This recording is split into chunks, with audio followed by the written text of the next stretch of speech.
इस हिंदू जाति के 10-15 साल में भगवान बदल जाते हैं।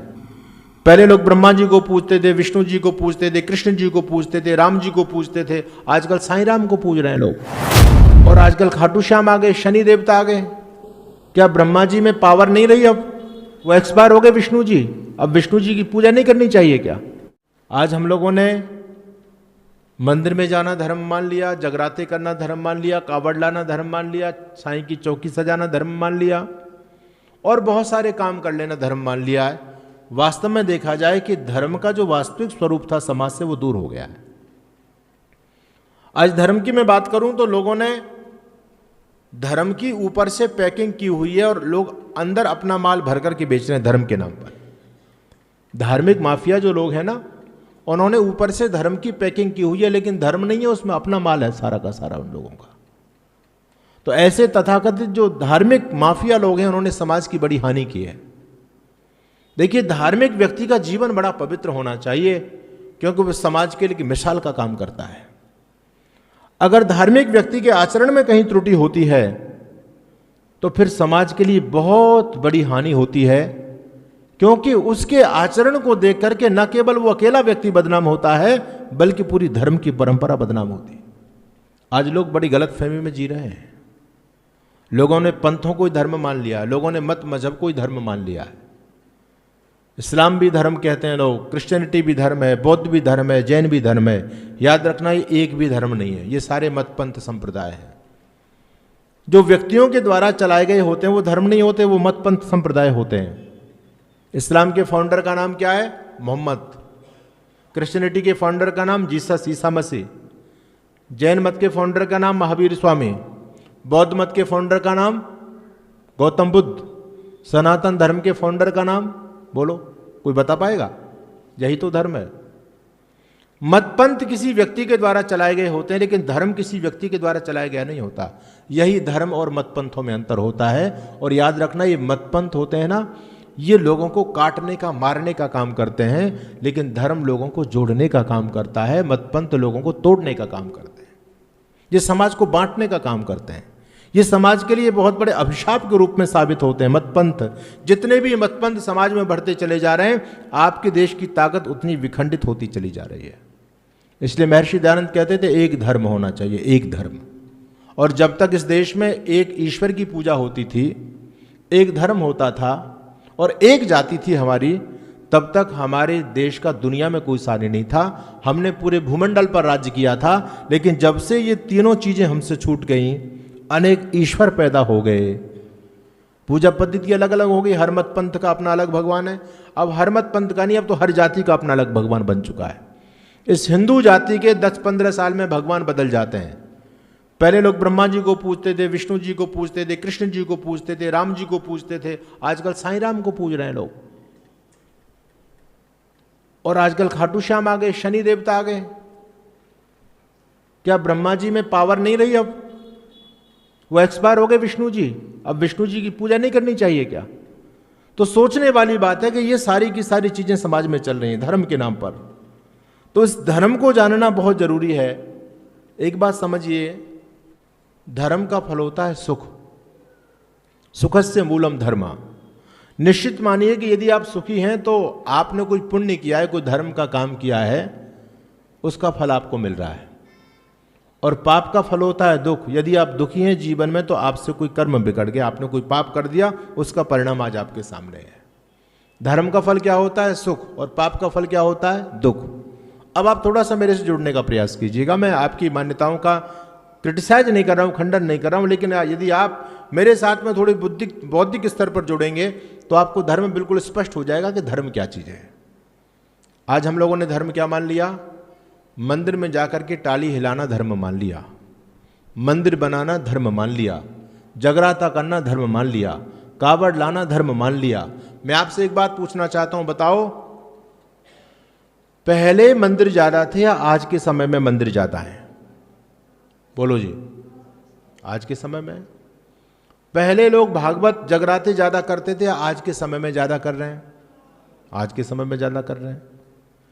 पहले लोग कावड़ लेके ज्यादा आया करते थे, आज के समय में ज्यादा लेके आ रहे हैं। पहले लोग जगराते ज्यादा करते थे, आज के समय में ज्यादा कर रहे हैं। आज के समय में ज़्यादा कर रहे हैं। पहले लोग ज़्यादा सुखी थे या आज के लोग ज़्यादा सुखी हैं? यहाँ पर बिल्कुल शीर्षासन हो गया, उल्टा काम हो गया। और आप लोग अभी कह रहे थे कि धर्म का फल होता है सुख। इसका मतलब पहले लोग सुखी थे तो पहले लोग धर्मात्मा थे, है ना, क्योंकि धर्म का फल सुख है। आज का व्यक्ति दुखी है।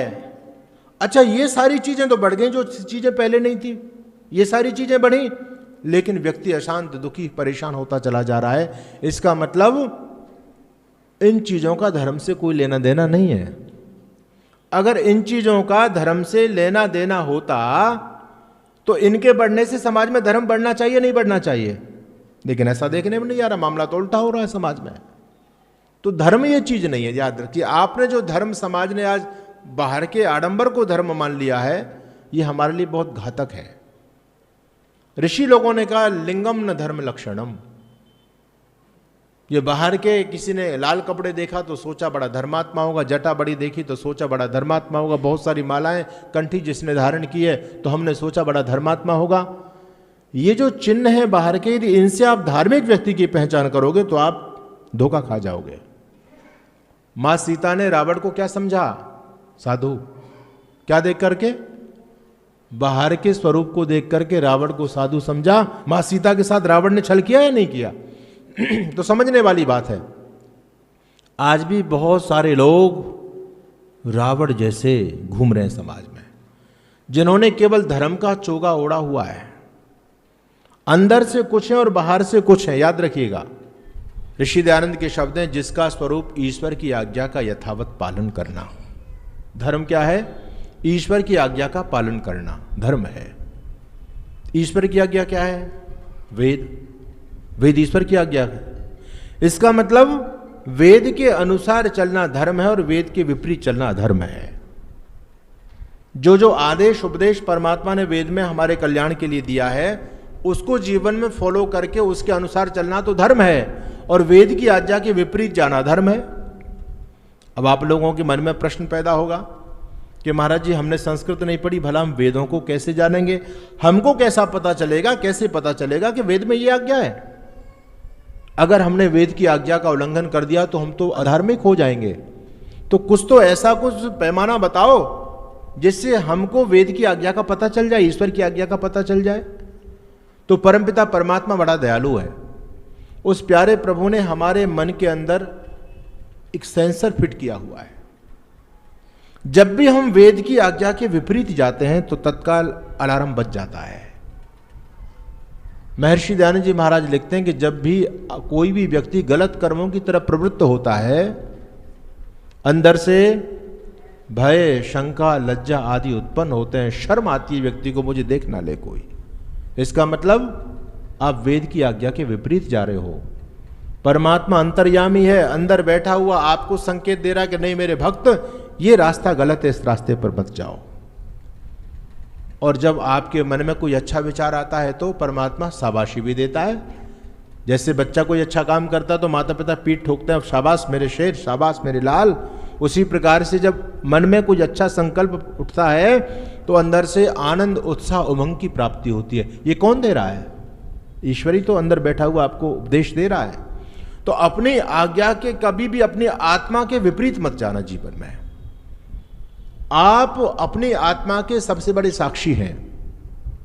भगवान कृष्ण कहते हैं उद्धरेत आत्मा आत्मानम आत्मानम अवसादयेत। आप अपने उद्धारकर्ता स्वयं हैं, क्योंकि आपसे ज्यादा आपका मित्र कोई दूसरा नहीं हो सकता।